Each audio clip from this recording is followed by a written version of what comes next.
It was the summer of 2015, and I was just 14 years old. Back then, my biggest obsession was Snapchat. Every day was filled with dozens of silly pictures, goofy filters, streaks, and meaningless late-night conversations with friends. It was a normal part of my life, like eating dinner or going to bed. Out of all my friends, the one closest to me was Ben. Ben and I had known each other for years. We were more than just classmates, more than just neighborhood friends. He was like a brother to me. We were in constant contact, sometimes spending hours talking on the phone, sometimes playing games online together, but most of all, we spent our time on Snapchat. If I posted something, Ben would be the first to reply. If he sent me a snap, I would always comment back. We were each other's #1 best friend on the app, and that little emoji by our names felt like a badge of honor. That evening started off just like any other. I was sitting in my room, phone in hand, the TV humming in the background. It was quiet, the kind of summer night where the air feels heavy and time seems slower. But something was off. I noticed that Ben hadn't sent me anything in a while. That was unusual. Normally, he never went more than an hour without snapping me. I decided to break the silence. I snapped a goofy picture of myself making a ridiculous face and added a random caption, "Still alive?" before sending it. Usually Ben would reply within a minute, sometimes even faster. But this time, 5 minutes went by, then 10, then 20, still no response. I felt a bit annoyed, so I sent another snap. This time I exaggerated the joke, pulling an even sillier face and typing, "Come on, reply already." A few seconds later, I saw the little word appear under my picture. Opened. Relief washed over me for a moment. Okay, he's there. He saw it. But then nothing. No reply, no picture, no message. Just the red indicator mocking me. I frowned. That wasn't like Ben at all. Maybe he was upset about something. Maybe I said something earlier that annoyed him. Or maybe he was just busy.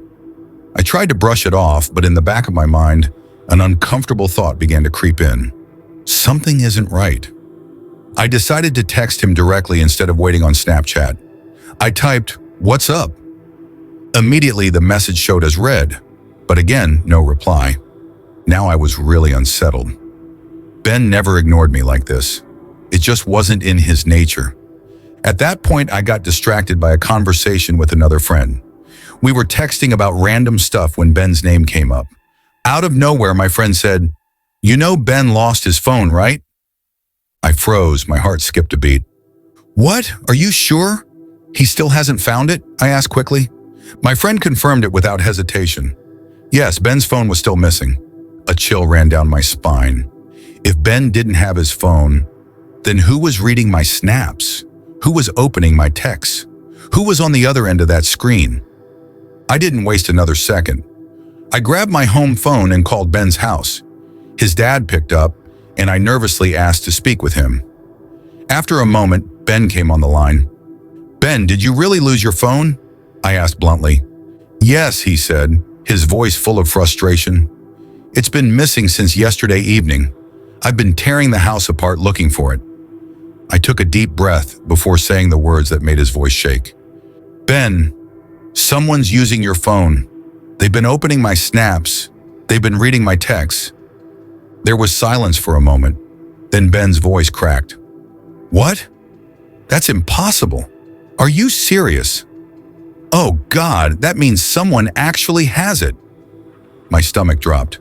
The realization hit me hard. Whoever had his phone now had access to everything. His pictures, his messages, and worst of all, his contacts. I tried to calm him down and told him I'd send messages to the thief, asking them to return it. So I started texting. "Whoever you are, give the phone back. We won't call the cops." Every message was marked red, every single one, but no reply ever came, until suddenly my phone buzzed again. A Snapchat notification, the sender, Ben. Except of course it wasn't Ben. I hesitated, then opened the snap. The picture made my blood run cold. It was a man, a stranger, his face twisted into an unnatural wide grin, his teeth bared, his eyes glinting with something dark and unsettling. And underneath, the caption read, "Coming over." My hands shook violently. I immediately called Ben again. "Ben, does your phone have our addresses saved on it?" I demanded. His voice trembled as he answered, "Yeah, all my friends' addresses are in there. Yours too." My blood froze. Somewhere out there, a stranger had my address in his hands. That night I tried to act normal, but I couldn't shake the fear clawing at me. I lay in bed staring at the ceiling, every little creak of the house making my heart leap. Sleep was impossible, and then sometime around 3 in the morning, I woke up suddenly. The air in the room felt wrong, heavy, hot, which made no sense because the AC was running. I rubbed my eyes, sat up slowly, and that's when I noticed a faint flash of light near the window. I blinked, disoriented, and then the window was open. Leaning halfway into my room was a man. His face, that same horrifying grin from the Snapchat photo. In his hand was a camera, and just as my eyes locked onto him, a blinding white flash went off, filling the room. The light burned my eyes. For a moment, everything was washed out and I could barely see. But when my vision returned, he was still there, his twisted face staring at me. I screamed, the loudest, most terrified scream of my life. My parents rushed into the room, but in the split second before they got there, the man pulled himself back out through the window and vanished into the night. We called the police immediately. They tracked Ben's phone and found the man just 2 miles away, hiding in a rundown house. They arrested him and Ben got his phone back. But for me, the damage was done. Snapchat had been my safe place, a space for laughs and goofy pictures. Overnight, it had turned into a nightmare. That night taught me how fragile our digital world really is, how easily a stranger can slip through the cracks and turn your life upside down. Even now, years later, I can still see that smile whenever I close my eyes.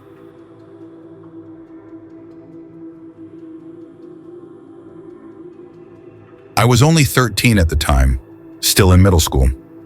Life was simple then. School during the day, hanging out with friends in the evening, and late-night chats on my phone before bed. My favorite app back then was Snapchat. Hours would fly by sending goofy pictures to friends, trying out filters and laughing at silly jokes in the chat. It was routine.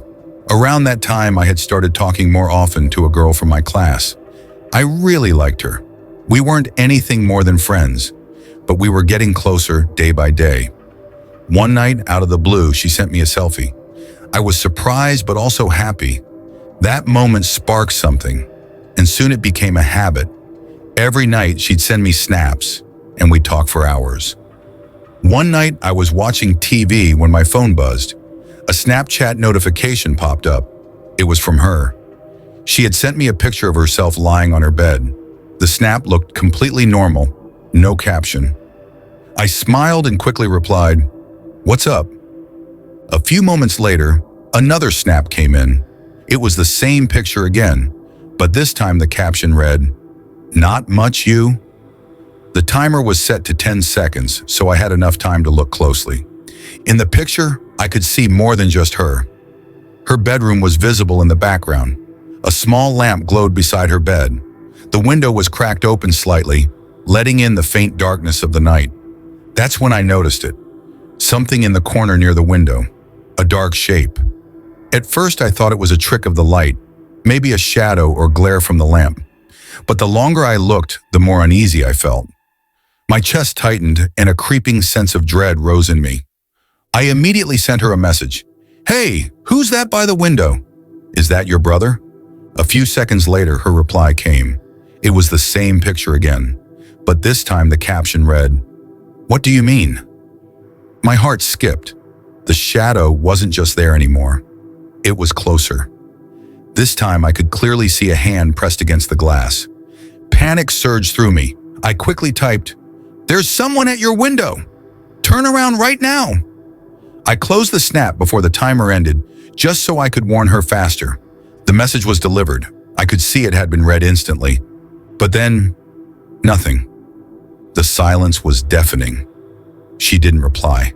I kept staring at my phone, waiting, praying she would answer.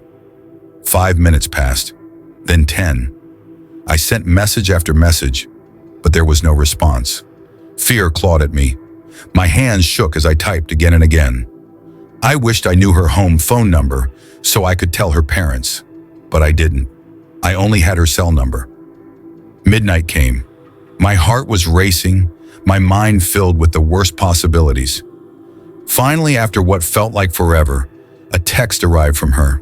Her words made my blood turn cold. She wrote, "As soon as I looked toward the window, I saw him. A man was standing there. I screamed. He started opening the window, trying to climb in. I ran straight to my parents' room and locked the door. My dad came back with me, but when we looked, the window was wide open and the man was gone." I stared at her message, trembling. My stomach twisted as the reality sank in. Those images kept replaying in my head. The shadow, the hand, and that blurred figure by the glass. If I hadn't noticed it, if I hadn't warned her, who knows what could have happened. The next day at school, I saw her. She looked completely different. There were dark circles under her eyes and her face carried the weight of fear. She didn't smile like she used to. She only said quietly, "Thank you. You saved my life." Then she fell silent. I tried to go back to normal after that night, but I couldn't. The images haunted me. Even now, years later, I sometimes picture that hand on the glass. And every time I do, I shiver, wondering what would have happened if she had never turned around.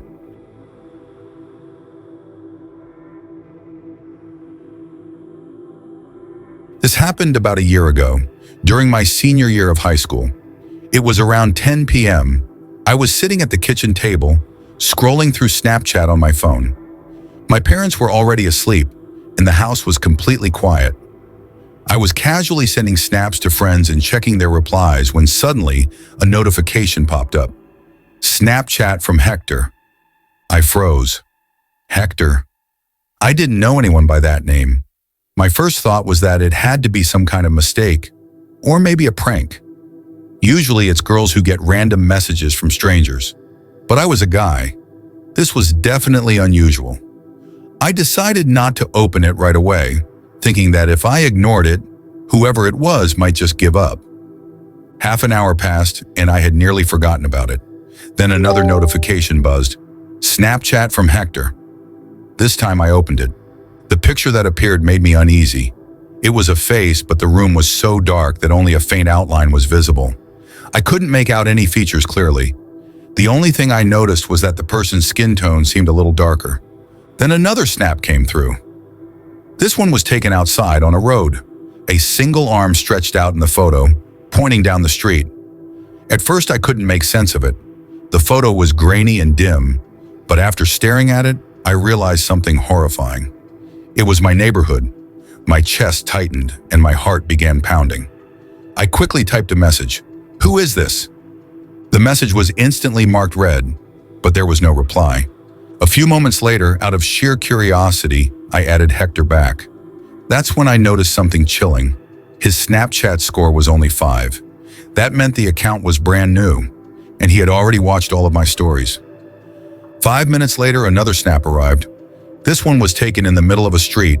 At first glance, it looked random, but then I realized what I was seeing. It was only 2 blocks away from my house. I felt a cold wave of fear wash over me. My fingers shook as I typed again. "Who are you? Stop messing with me." But again, no response. I texted a few of my friends asking if it was one of them playing a prank. They all denied it, and worse, they laughed at my panic. To them, it was hilarious, but to me, it was becoming terrifying. Then came the 4th snap. This time my stomach dropped. The photo was of my own block. I recognized the old lamppost at the corner that I'd walked past 1,000 times. He was close, too close. I immediately called one of my closest friends, a big guy who lived nearby. He came over within minutes. I explained everything, and we agreed that if someone was creeping around outside, we could confront him together. We sat on the couch with the TV on, my phone in my hands, both of us waiting for the next snap. Neither of us spoke much. We just kept staring at the screen. Then the notification appeared. Snapchat from Hector.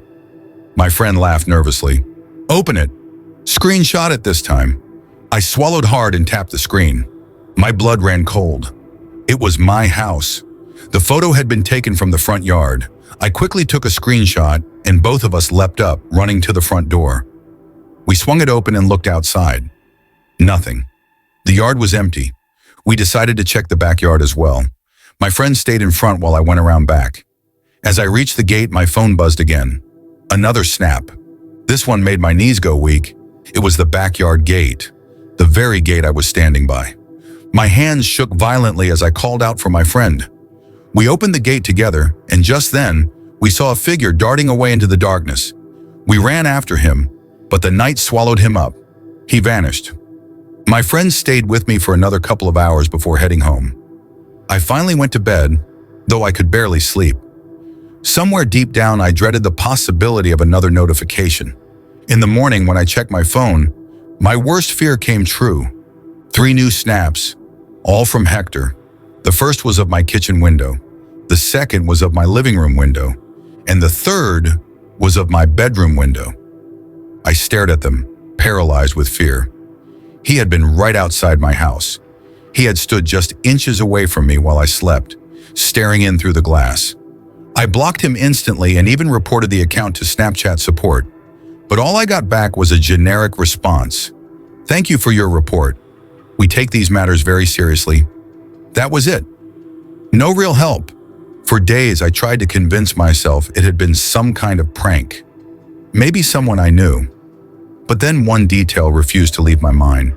In one of the darker photos, his face was faintly visible. He looked Hispanic. And there weren't any Hispanic kids at my school. Even now, I shudder when I think about it. Who was Hector? How did he find my username? And worst of all, how did he know my address?